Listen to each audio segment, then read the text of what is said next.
Sigma notation is a notation which can be used for a sum.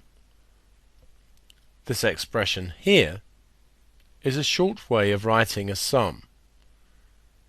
We go from r equals 3 and we sum r up until 10.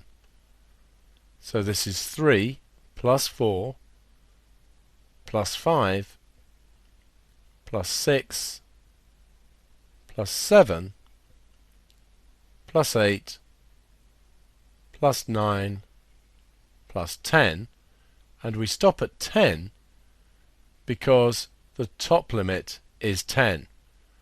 So we're adding up values of r from r equals 3 to r equals 10, and this gives us 52.